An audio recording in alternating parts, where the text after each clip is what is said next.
again, it's Hermione, and there is a lot of stripes going on in the frame here, so I'm sorry I kind of didn't think this look through with the background, but whatever. In today's video, I'm going to be showing you guys some DIYs for back to school season, and I'm really excited because I'm going back to school. I'm going for my master's degree, so super excited because I feel like I can kind of get involved in the back to school stuff, you know? Anyway, today's video is all dollar store related because I am in America and I love doing budget stuff, and the dollar store here is amazing. So I'm using a lot of supplies from the dollar store to show you guys that you can make really basic school supplies on a budget. If you want to see a regular DIY school supplies video, let me know in the comments down below, because those are always a little bit more creative than dollar store things, because the dollar store kind of makes you a little bit limited on the supplies that you can use, but hopefully you will like these ideas. Anyway, don't forget to like, subscribe, check out my social media below, and let's get into this video. First, I'm going to show you how to make this DIY notebook with a little pocket on the front that you can put all of your notes and anything you need to remember in. So what you're going to need for this is a composition notebook, scissors, contact paper, double-sided tape, and some scrapbook paper. So I'm starting with the notebook, and I'm going ahead with scrapbook paper. The one on the left is actually from the dollar store, and the other ones are from the dollar section in Target. So you can use whatever you like for this, but if you want to keep costs down, you can use the dollar store one. And all I'm doing is covering the notebook and getting rid of any air bubbles. Next, take a piece of paper or scrapbook paper if you want, and cut it into a triangular shape like so. Cut the end off and tuck it over the notebook so it creates a pocket. Then you can either use glue or double-sided tape to tape it into place. Make sure it's really firmly stuck down, and your notes will have a place that they can be stored in when they're not in the bottom of your bag.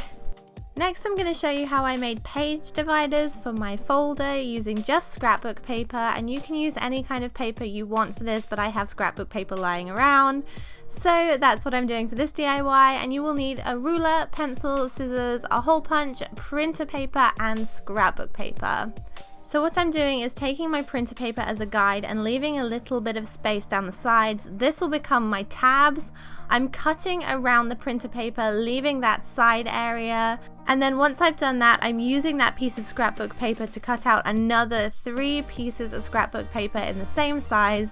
These will become my page dividers.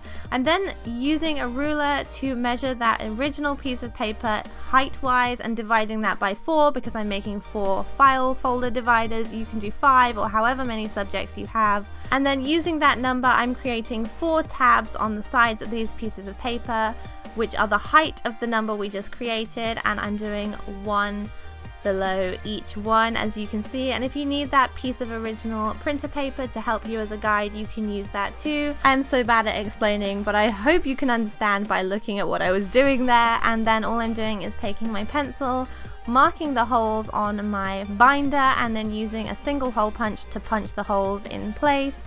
And then you can go ahead and put your file folders in your binder, and they're ready to be used. For the binder itself and for a bunch of other school supplies, I decided to use some duct tape from the dollar store to decorate them, because duct tape is really durable. It's a lot more durable than washi tape, and the dollar store actually has a ton of really fun prints and designs at the moment. So to do this, I'm just using scissors, duct tape, a folder, and other stationery items. So what I did for the front of the folder was so simple. I just took the tape and I'm layering it over the front to repeat the pattern all over the front of the binder. You want to make sure your pattern lines up, so be very careful about where you place the tape if you're going to try this, and make sure you press out any of the air bubbles. And here I am just going really quickly through it, lining up the pattern, and I think I used about 6 or 7 pieces of tape. So simple, and it only costs $1 to do, so if you don't want to buy contact paper, you can totally use this method instead. These are the different tapes I picked up from the Dollar Tree, and they had tons in stock, so it's definitely worth looking at. And as you can see, I decorated these binder clips in the same tape, and I also decorated a ruler too, so it's really just about going ahead and putting it on whatever you want, pens, pencils, whatever. It's so simple, but it's waterproof and it's durable, unlike washi tape. I love washi tape, but it's not as strong as this stuff. And finally, I upcycled a really boring office pencil pot and I embroidered it, and you can get these in the Dollar Tree and see what you can make with them. It's a little bit time consuming, but these are the things you'll need for this project: a pencil cup, spray paint, needle, and embroidery thread.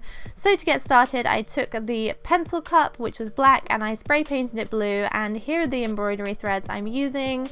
I'm just going ahead and literally threading it as if I was sewing. So I'm tying a knot and then going in a line. I'm just taking the needle in through one hole and out through the next. You can create some really intricate patterns and designs by looking up embroidery patterns online if you want, but to keep this simple so you guys can see what I'm doing, I just did some straight lines because I absolutely love stripes and I think it turned out really fun, and I did it in a few different colors. This is the final result and I'm really pleased with how it turned out. So that is everything I have to show you guys today. Let me know when you are going back to school in the comments down below. If you're already back at school, like, I'm sorry. I hope you guys have a good back to school season, and as always, don't forget to like, subscribe, check out my social media, and I will see you in my next video. Bye!